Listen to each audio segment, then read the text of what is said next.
Takulandirani pano pa Sam'mavita YouTube channel ndipo nkhani zathu za msiku lalero muli ndine Mike Thompson. Ndipo nkhani yathu yayikulu msiku lalero ndi yakuti bungwe la Malawi Electoral Commission dzulo lalengeza ndi kusimikizira mtundu wa Malawi kunena kuti lero pafute pasavute ndipo ngati sipapezeka cholepheresa chilichonse masana wa tsiku lalero nthawi ikamati 2 o'clock akhala akulengeza za yemwe wachita bwino pa zisankho zomwe zinaponyedwa pa 16 September mwezi omwe uno wa September. Koma ngakhale Amalawi akuyembekezera kuti bungwe la MEC lituluse zotsatira zosimikizika, anthu ambiri akhala akupeza ma information okhuza momwe zisankho zikuyenera kupyolera mu ma wireless omwe si aboma amene pachizungu amatchedwa kuti ma private broadcasters monga Times Television, yomwe iyakhala ikuonesa momwe zikuyenera kudzera pa chinthu chija amachitcha kuti dashboard,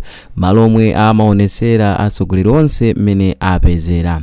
Ndipo kupyolera mu zimene Times yakhala ikuonesa komanso ma TV ena monga Luntha zaonesa kuti Professor Arthur Peter Mutharika mu mavoti onse amene apeza tsopano akuyimira 56%. Komanso kupyolera mu zotsatira zimene ndi zosimikizika zomwe atulusa a Southern Africa Countries Electoral Commission zimene zatuluka Monday lapitali zikuonesa kunena kuti Professor Arthur Peter Mutharika ndiwo akusogola koposa mtsogoleri Lazarus Chakwera. Malingana ndi malamulo a dziko lino a zachisankho amafotokoza kuti munthu yemwe akuyenereka kupambana pa mpando wa president akuyenereka kuti aduse maperesenti 50 amavoti a anthu omwe aponya voti, ndipo akatero izi zimathandizira kuti munthuyo akhaleno owina ndi kuti atha kukhala ndi mwayi wokhala mtsogoleri wa dziko lino.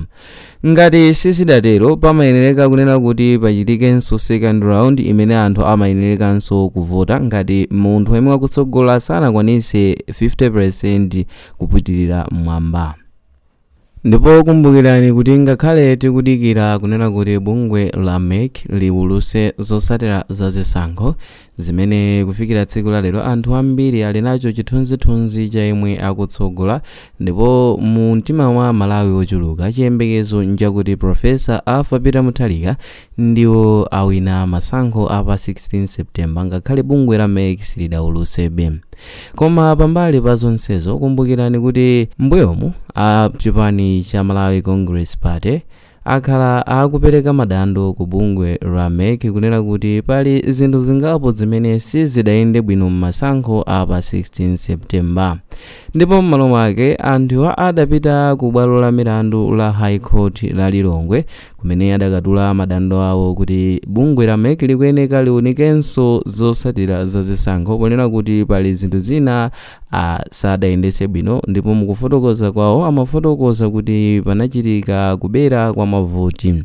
Koma mmene tikukamba mu tsiku lalero bwalo la milandu la High Court ku Lilongwe mosogozedwa ndi Judge Howard Pemba akana pempho la President Lazarus Chakwera pamodzi ndi chipani cha Malawi Congress Party kuti ayimise bungwe la Malawi Electoral Commission kuwulusa zotsatira za zisankho ndi kuti ayambe kuwerenganso mavoti ndi kuti iwo aone ngati anaberedwa.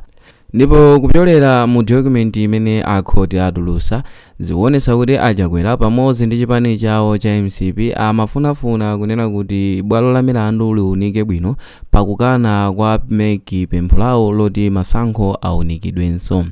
Ndipo Justice Pemba powunika pempho la Chakwera ndi chipani chawo cha MCP choti ayimise bungwe la MEC pokuwulusa zotsatira ndipo m'malo mwake aunike zimene amati ndi zolakwika, Justice Pemba akana pempholi ndipo auza bungwe la MEC kuti lilololedwa komanso lovomerezeka kupitiriza kuyendesa chisankho ndi kuti awuluse mosatengera pempho limene Chakwera adapereka loti bungwe la MEC likuyeneka kuyimisa kaye kuwulusa kwake zotsatira ndi kuti pakuyenereka pakhale kauniuni wa mmene mavoti adayendera.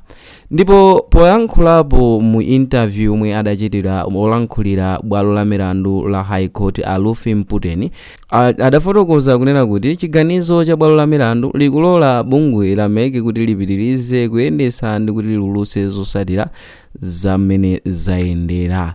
kotero titha kunena mosapsatira ndi mosayina mbali ndiye kuti pempho la MCP komanso Lazarus Chakwera silidamvedwe.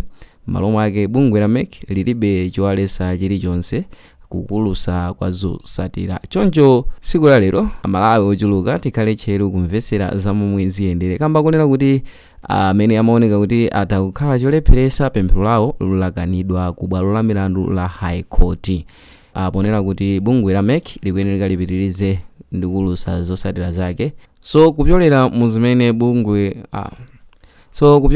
zimene bwalo la milandu lalankhulapo pa pempho la Lazarus Chakwera komanso chipani cha MCP, chiyembekezo komanso confidence imene mamembala ena a MCP anali nayo m'mbuyomu zachiziwikire kuti tsopano yayamba kuchepa. Monga akhala akulankhula a Jessica Bwera, ndikhulupirira kuti kutumbwa konse kuja adali akuyembekezera kapena kuti adali ndi hope yochuluka, kamba kuti milandu yawo analatayisiya ku khoti, ndipo peza samadziwa kuti ku khoti kudza chani, n'chifukwa chake amalankhulano motumba. Komano padakali pano titha kuonera kuti ngati mtima wawo udali wokwera tsopano waphwa, chifukwa chonena kuti zimene amayembekezera simene zabwerera, chifukwa kuti pempho lawo lakanidwa. Choncho bungwe la MEC lilibe chowaletsa chilichonse.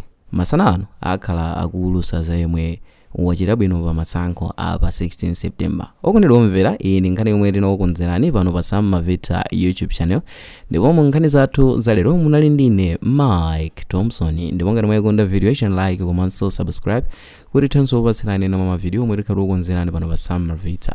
Bye.